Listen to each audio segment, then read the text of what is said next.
Hey there, everyone. Wanted to quickly go over a very common practice in the U.S. that has a strong adherence to our capitalist policies and really hardly ever gets any pushback on them. And that is rentierism, which is obtaining profits from not having to put in any labor.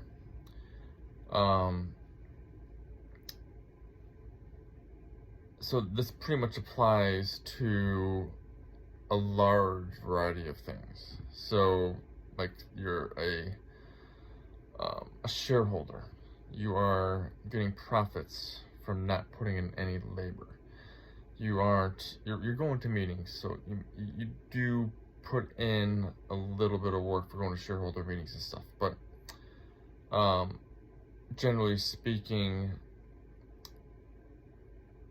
that work is paid off by shares going up and then shareholders cashing out on, and that's how they profit. So their shareholders are supposed to go to meetings to make a company more valuable by making sure the price people pay for their shares go up, and instead of relying on, say, buybacks or dividends, etc., that in the past wasn't really relied upon as a profit motive. But things have changed with capitalism, like in the 70s, where shareholders were saw as more valuable than employees. And that was largely because of an economist, Milton Friedman, who became popular because of a TV show he had, and so he pretty much really drove this neoliberalism policy of shareholders being more valuable than the actual company itself, and thus the employees. And so you saw shifts in the 70s where profits went up and employee compensation packages went down. There's much data for here to prove this. But enough about shareholders. There's also rentierism going on pretty badly in the housing market with landlords. And this really isn't the average landlord, which is like someone like me who might have the home that I live in and maybe a property or two somewhere else. For the record, I don't have that yet, but I want to have that one day, to have a property somewhere else that I could rent out or Airbnb. One day, we'll see. So the reason why rentierism exists in the housing market for landlords is they generate a pretty substantial amount of profit from not having to put in work. Now some will argue, oh, they worked their whole lives to have two properties, etc., etc., etc. Yes, they worked before that. But the person now doing the work is the person living at that property. They're the ones paying the landlord's mortgage, not the landlord. No, I'm not arguing that someone should live at a property for free, not at all.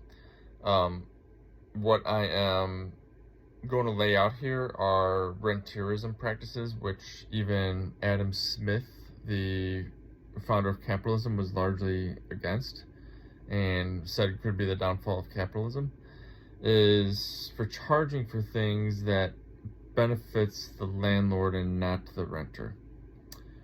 So like charging for taxes, property taxes, because the landlord actually gets tax relief, tax deductions for taxes on a property that a lessee pays. So the lessee is paying for something that a landlord is allowed to deduct. And some language does say that the landlord can only deduct it if the lessee is not paying it. But that's generally not going to happen. It's like less than 1%, I'd imagine. There's also passing on the costs of home insurance. So if the home burns down, the lessee is actually paying that cost. So the lessee usually has renter's insurance to replace their belongings. But the landlord typically has property insurance that covers the property. And those costs are often passed on to the lessee. But the lessee does not benefit from the house being rebuilt, because the landlord is going to get the capital from that house, not the lessee. The lessee has to find a new place to live immediately. So they're not going back to that place in most cases. They're finding another place.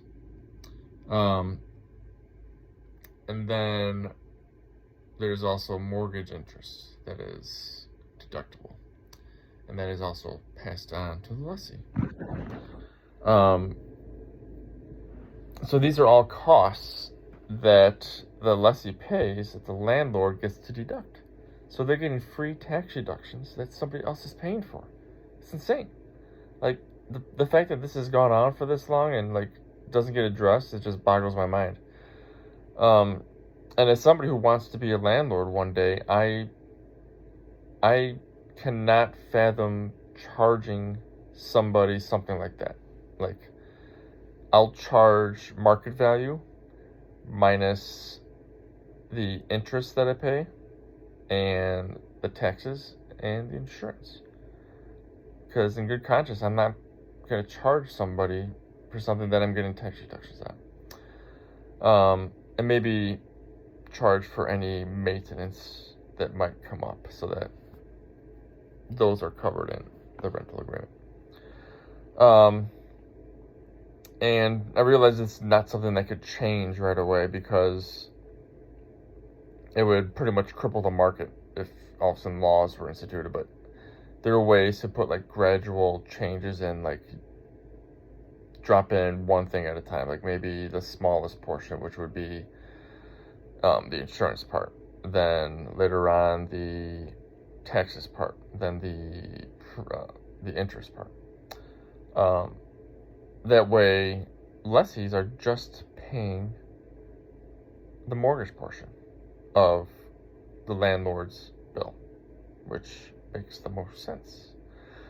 And that would greatly enable lessees to be able to save money and buy their own property one day, so that there are fewer of these mega corporations buying up properties, etc., etc.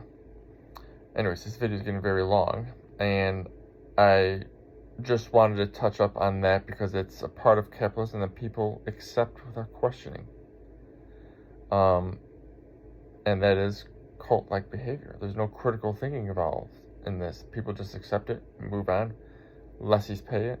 Landlords charge it. And you don't really hear complaints. People accept this as natural, as a market-driven economy, how it functions. But it doesn't have to function that way. We got to start questioning these things. We got to start being like, what? This doesn't make sense. But there's no reason lessees should be paying these bills that landlords get all the benefits from. Anyways, enough. See you guys later.